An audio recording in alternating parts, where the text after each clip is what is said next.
So the next speaker is François Gabelmar. It is a work with Cesare Tronci about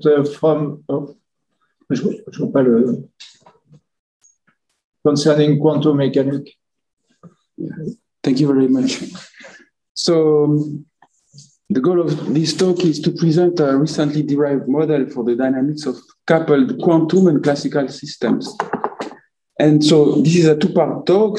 In my part, I will concentrate on the properties associated to symplectic geometry, such as the momentum maps, the Poisson structure, the symmetry group, etc. And in a second part of the talk, it will be more about the physical properties and their implications for the model. So it's well known that coupling quantum and classical systems is a challenging problem. There has been a lot of proposal for that.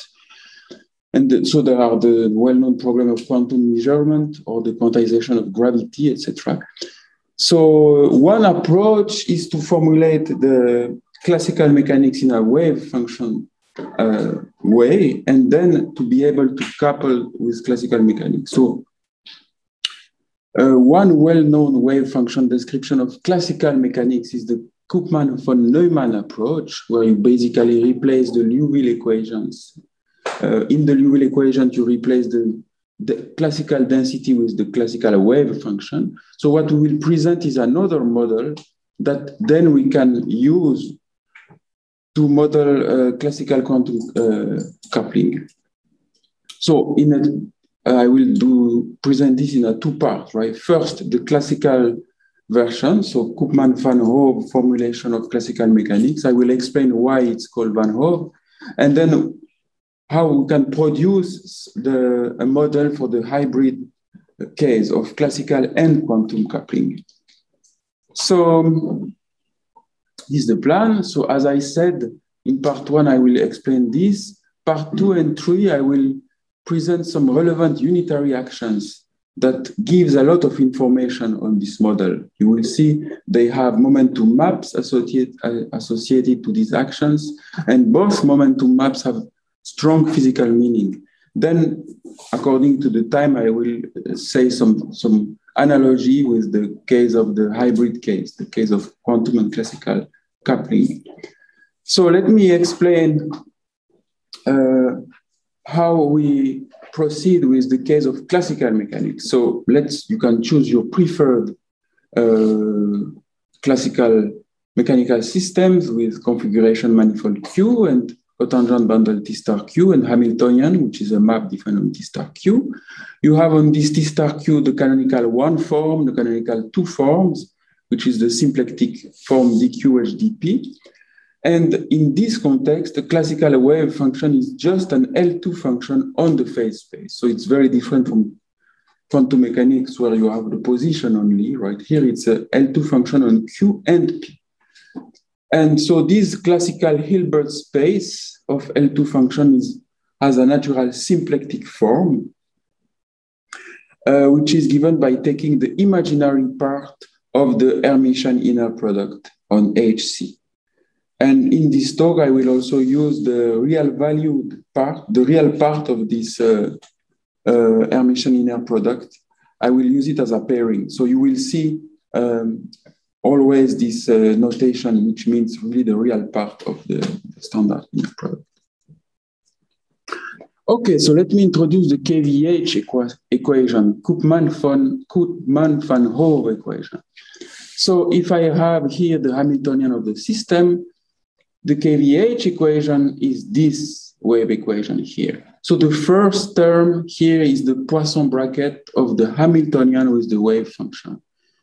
This is nothing else than the Koopman von Neumann equation, if I only consider this part. But we modified it here by adding the Lagrangian of the Hamiltonian, multiplying the classical wave function, where the Lagrangian is defined in a standard way as a PDHDP minus H, which in terms of the canonical one forms is given by the canonical one form applied to the Hamiltonian vector field minus H.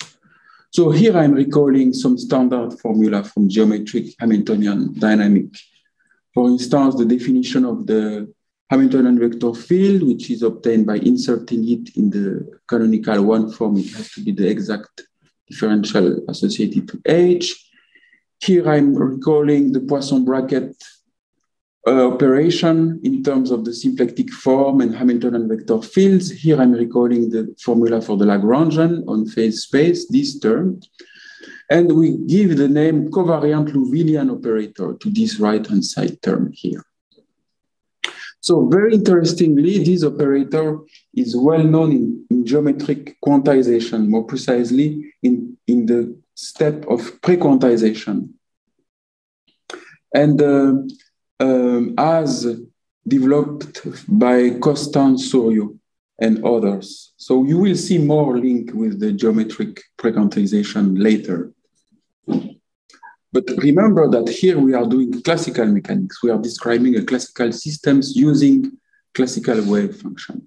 So it happens that these equations, this equation is Hamiltonian with respect to this Hamiltonian here, which is built from this self-adjoint operator in the standard quadratic way here, and with respect to this symplectic form.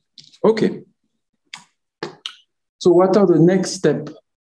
So is to understand some properties and some important objects of this equation using symplectic geometry and clarify the relation with some important diffeomorphism group, like the group of connection preserving diffeomorphism, etc.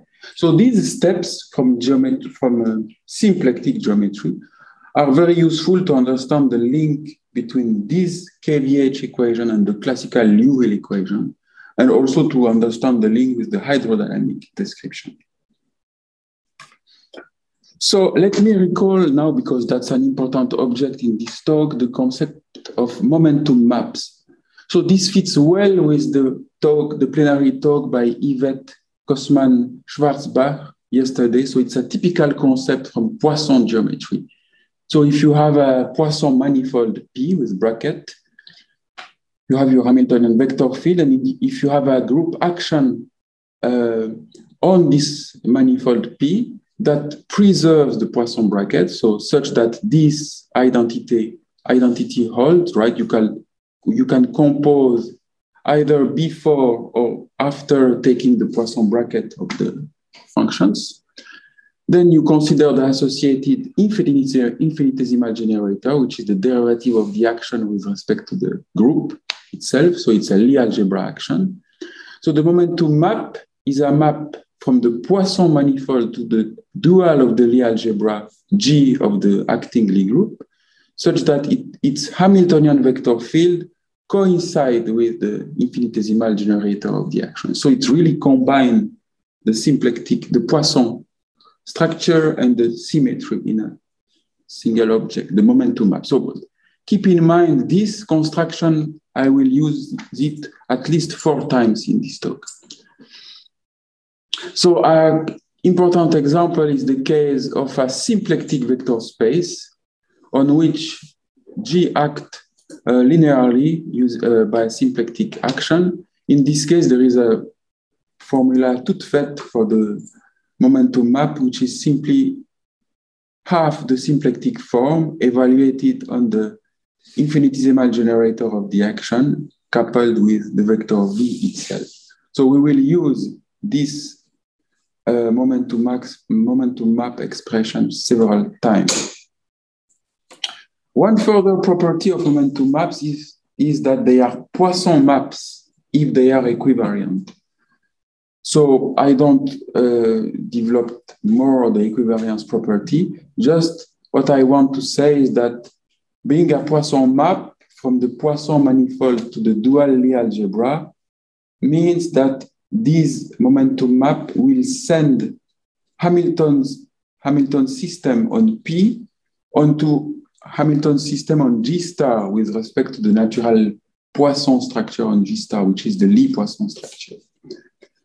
Provided the Hamiltonian you have on P factorize through the momentum map. This is what I wrote here, right? So saying again once more, because that's important, the momentum map sends Hamiltonian dynamics onto Hamiltonian dynamics on the dual Lie algebra, provided we can factorize the Hamiltonian through this momentum map. So we keep in mind this fact from Poisson geometry because it's appearing several times in my talk. So I'm back to the KVH equation, which I recall is a Hamiltonian system on classical wave function, and there are two remarkable unitary actions. The first one is the unitary action of this semi-direct product of diffeomorphism of space-time with gauge transformation, which are maps from the phase space to the circle. So this group acts in this way, as if they were half density. You have probably seen this in a previous talk, in the previous session. So it's acting on the right by composition and taking the square root of the Jacobian of the diffeomorphism and multiplying on the left by this phase here, associated to the component here.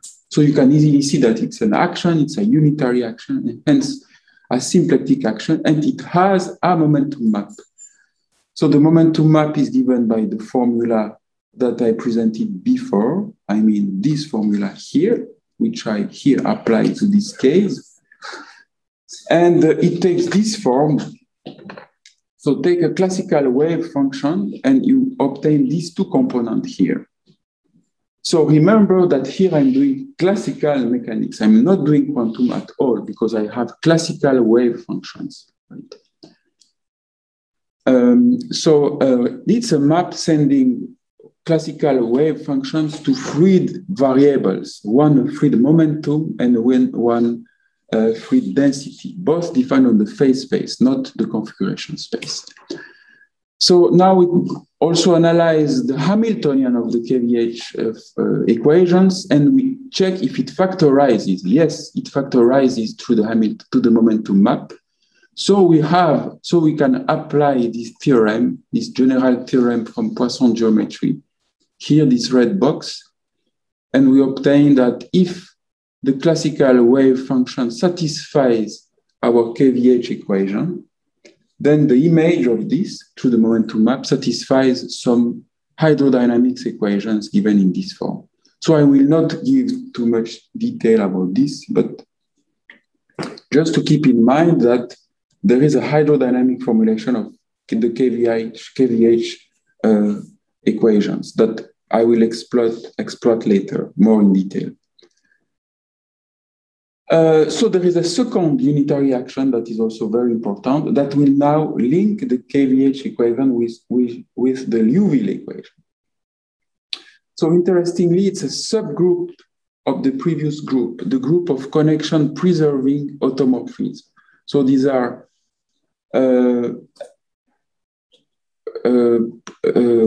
element in this semi-direct product such that this identity here is satisfied. Right? So as an automorphism, it preserves the connection. So taking the subgroup action gives the well-known Van Hove unitary action, hence the name. And the infinitesimal generator of this action is the covariant Liouvillean that I discussed later, previously. So you see now the clear link between all these things. Is that a projective representation? Sorry? Is that a projective representation? Yeah, it restricts to if you preserve the norm of psi. Yeah. So it factorizes, so applying the same momentum map property as before, if psi satisfies the KVH equation, then the momentum map, this formula here, satisfies the Liouville equation. So this is central, right? Because we have related this new wave formulation of classical mechanics to the classical Liouville description of classical mechanics. And the passage for passing from one to the other is a momentum map for this connection preserving automorphism. So this is the summary of the classical point of view. So you see here the KVH formulation of classical mechanics. You have here the momentum map for the whole group, which gives the hydrodynamic description. You have the momentum map for the connection preserving subgroup, which gives the classical Liouville description. They are related in a natural way, which is the dual to the Lie algebra inclusion of the associated to this group. And so both of them have a natural physical interpretation. Okay, so the goal of the next steps are to use this framework to develop a wave function for the hybrid case, the coupling of a classical system and the quantum system using this KVH formulation for the classical part. So this has been proposed in this paper here. And so the hybrid equation that we propose is this one, which is formally obtained by taking the KVH equations for two classical particles and quantize only one of them. You obtain this version, which remarkably look the same as the KVH equation, except that now you have operators. So you take Poisson brackets and Lagrangian, but each time you have the operator here, H hat, not the classical Hamiltonian. So it's a Hamiltonian system as before, but now on the hybrid Hilbert space, which consists of a wave function depending on classical phase space variable and quantum coordinates, so T star Q times M. And so it's Hamiltonian with respect to the usual symplectic form on this hybrid Hilbert space. So the next steps for us are just to understand all what I said with momentum maps and the densities, fluid description, etc., how this transfers to the hybrid case. So due to lack of time, I will a little bit be faster than before, but the ideas are really the same. What remains from the classical case in the hybrid case and what this means for these equations.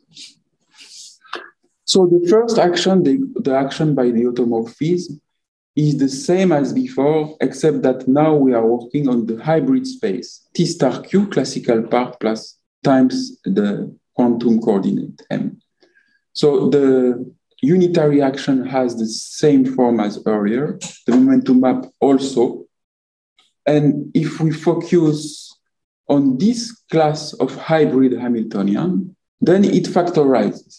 Let me just say some word about the hybrid Hamiltonian that we consider here. So here you recognize the usual quantum kinetic energy. This is the classical kinetic energy, and this V is the interaction potential, which depends on both the classical and quantum coordinates. So you have also a fluid version of that. This hydrodynamic description is also important because it gives you what are the important vector fields that you have to consider and what are the important flows of diffeomorphism that you have to consider to understand the properties of this hybrid model. So just to be brief here, so there are two kinds of flows. There is the flow of the whole vector field on the hybrid space. And let's see if it is symplectic or not, because in absence of quantum coupling, it's a symplectic flow, as all the flow in Hamiltonian system. Now it's not the case, right? It's modified by the presence here of the interaction potential, which was there, right? Here, V of xq. You see here the importance of the quantum coupling is destroying the symplecticity of the flow. And similar comment can be made also for the classical part of the classical flow, but this time the symplecticity is still preserved. So these are important properties. For instance, if one wants to discretize the system, etc., you hope to preserve these things. So in a similar way with earlier, there are also unitary actions associated to the subgroup of connection preserving automorphism. But in the quantum case, now these are replaced by map depending on the coordinates, the quantum coordinates, taking the values in the connection preserving diffeomorphism of the classical system, right? So it's easily seen to be a group because these are maps from N to a Lie group, and taking the same unitary action as before. Now the momentum maps gives us the hybrid density function. So this gives also a lot of geometric meaning first, it gives us the formula for the hybrid density functions and also explain this formula in terms of the geometric properties of the equation. But this time, the Hamiltonian does not factorize through these momentum maps, so there is no closed equation for the hybrid density. You cannot replace the hybrid equation for the wave function directly in terms of the hybrid density. So to conclude, here is the summary of the situation in the hybrid case. So I told you about this hybrid wave function that we developed. Two important group actions, the associated momentum maps, the hydrodynamic formulation, the classical quantum probability density, but it has no closed equation. There is also the classical, the hybrid density operator, of course, as usual in quantum theories. But the map is not momentum map, so you cannot send Hamilton's equations from here to there. Yeah, so also the geometry explains you why you cannot, because it's not a momentum map. And to conclude, so what I did, I explained you how to build a new classical wave equation for classical mechanics, how to understand the link with the Liouville equation and the hydrodynamic formulation in terms of momentum maps, how we can extend these idea to a model for the hybrid case, which is classical and quantum coupling. And there are now challenging questions. One of them is, how does the model preserve the positivity of the classical density? This has been a very important problem. So you will hear more about this and about the properties of the hybrid wave equation in the next talk. So here I'm announcing some of the results, but you will hear more about this. Thank you very much. I will end here. Yeah. Before you go to the hybrid case, just in terms of the classical mechanics described by Koopman, do you think it's still preserving the idea of a state? So in the classical mechanics, we describe state as a measure, right? Yeah. So in terms of the Koopman wave function, can I think of it as a classical state? Yeah, you can, absolutely. Complex. Yeah, absolutely. As long as you have things defined on phase space, you can.